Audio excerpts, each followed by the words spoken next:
Halo Dulur, selamat datang di My Day United, channel fans MU paling netral. Menang dipuji, kalah dibully. Di video kali ini kita masih membicarakan proses di bursa transfer Manchester United. Namun ada berita lain yang juga tak kalah menarik. Langsung aja kita masuk berita yang pertama. Scott McTominay adalah target prioritas Antonio Conte di Napoli. Dalam beberapa jam ke depan, pertemuan puncak baru akan diadakan dengan agen pemain yang telah mengajukan proposal lain. Di lain sisi, Scott McTominay telah memberikan prioritas kepada Napoli. Antonio Conte telah meminta klub untuk mendorong dan menutup kesepakatan. Telah ada pertemuan antara Napoli dan agensi McTominay dan akan ada pertemuan lagi dalam beberapa jam ke depan. Ya, ini adalah lanjutan dari proses negosiasi antara Scott McTominay dan pihak dari Napoli. Setelah sebelumnya pihak Napoli belum mampu untuk membayar harga dari Scott McTominay sesuai dengan yang diminta oleh Manchester United. Sepertinya Napoli juga masih belum menyerah dan Antonio Conte ternyata memprioritaskan untuk Scott McTominay. Sepertinya McTominay ini sesuai dengan skema sang pelatih ya. Tentunya Antonio Conte. Ini menjadi kabar yang baik ya, karena ada tindak lanjut dari proses negosiasi terkait proses McTominay ini.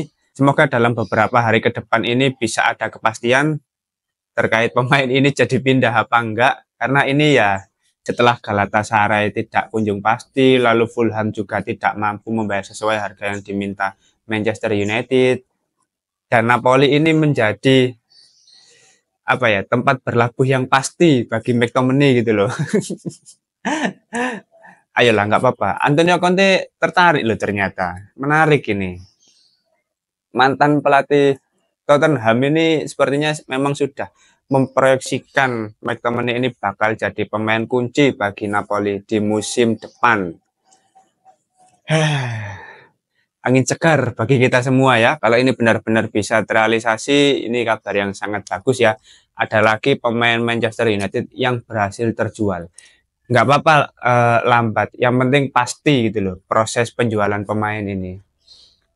Tinggal nanti menunggu beberapa pemain lain yang kabarnya juga akan dijual seperti Victor Lindelof, lalu Christian Eriksen yang katanya juga akan dijual, tapi klub-klub yang tertarik masih belum memberikan penawaran. Oke, kita lanjut ke berita yang kedua. Manchester United dan Qualcomm telah memperpanjang kerjasama utama mereka dengan Snapdragon yang akan berlangsung hingga 2029. Wow, ini sepertinya dari pihak Qualcomm memang sangat serius ya melihat proyeksi jangka panjang kerjasama dengan Manchester United. Bisa terlihat untuk sponsor utama jersey Manchester United saat ini yaitu Snapdragon itu menjadi sponsor dengan nominal terbesar, yaitu sekitar 60 juta pound sterling selama setahun. Menurutku sponsor segitu bisa menjadi tambahan dana yang cukup banyak dalam proses pembelian pemain. Dan terkait berita sebelumnya, ini kan pihak Qualcomm ingin memberi hak penamaan dari Stadion Old Trafford.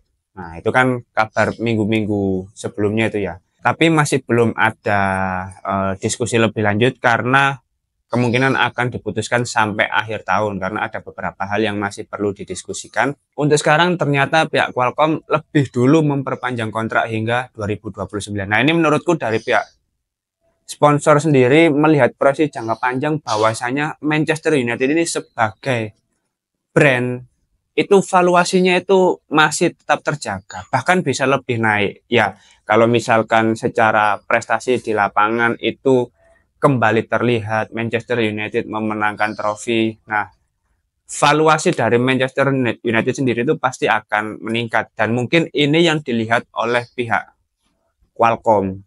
Kalau memang MU ini masih potensial untuk beberapa tahun ke depan. Jadi ini menurutku kabar yang bagus ya karena wah keren sih. Sponsor dengan nominal tertinggi sampai saat ini ya memecahkan rekor ya dan semoga dengan adanya Snapdragon ini bisa menunjang Manchester United dari sisi kualitas di lapangan. Ya jangan hanya chipsetnya aja yang banter ya, kualitasnya juga harus banter ini. Tapi keren loh ini, maksudnya ini mengindikasikan bahwa ya kembali lagi Ineos ini fokusnya untuk jangka panjang, terlepas dari pemain, pelatih, lalu secara manajemen yang dipromosikan ini benar-benar jangka panjang. Jadi ya tidak ada yang namanya proses secara instan ya. Tapi menurutku ini merupakan langkah yang bagus bagi Manchester United dari sisi sponsor jersey. Jadi selama 6 tahun ke depan kita masih akan melihat jersey-jersey terbaru MU dengan sponsor Snapdragon. Menurutku selain ya ini kerjasama yang bagus, kalau kita lihat logonya Dragon kan secara tidak langsung hampir mirip dengan Vodafone ya, jersey sponsor lama Manchester United ketika masih di era-era kejayaan ya. Jadi ini bisa menjadi nostalgia dan semoga kemiripan itu bisa serupa dengan trofi yang didapatkan oleh Manchester United di masa itu. Oke, lanjut kita masuk ke berita yang terakhir. Melansir dari Fabrizio Romano, dia mengatakan Manchester United belum membuat keputusan untuk merekrut bek kiri. Tetapi jika mereka memutuskan untuk merekrutnya, mereka memiliki opsi dan ide untuk posisi tersebut. Ada beberapa opsi yang tersedia seperti Mario Hermoso, Sergio Reguilon, dan Marcos Alonso. Namun prioritas United saat ini adalah sang gelandang. Sementara ini masih belum menjadi fokus utama Manchester United ya, karena memang untuk posisi di lini tengah terutama gelandang bertahan itu masih belum ada kepastian ya, seperti Manuel Ugarte masih belum ada kesepakatan yang konkret dari Manchester United dan pihak PSG. Lalu nama lain seperti Youssouf Fofana juga sudah resmi menjadi pemain baru AC Milan. Nah, otomatis Manuel Ugarte dan opsi lain seperti Sander Berge ini harus benar-benar dikejar ya. Terkait proses negosiasi pemain ya, menurutku tetap Manuel Ugarte kan yang menjadi prioritas, dan ini harus bisa clear dulu proses negosiasi dengan Manuel Ugarte dan pihak PSG. Lalu setelah pemain ini deal, baru Manchester United akan memprioritaskan bek kiri. Tapi ini teman-teman, untuk posisi bek kiri sendiri pilihannya pun tidak banyak. Karena apa? Karena ya menurutku untuk bek kiri yang cukup bagus yang sebelumnya yang sempat tertarik datang ke Liga Inggris yaitu Ferdi Kadioglu, kabarnya sedang direkrut oleh Brighton.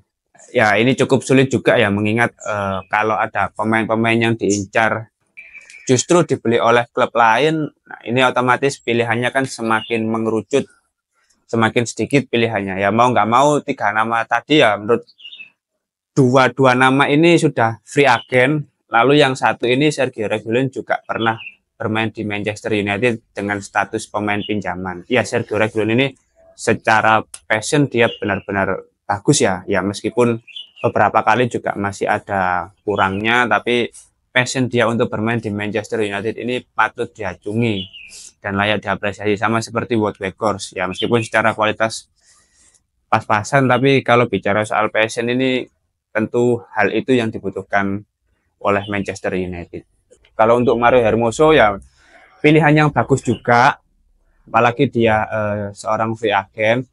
Tapi kalau untuk Marcos Alonso menurutku nggak terlalu sih.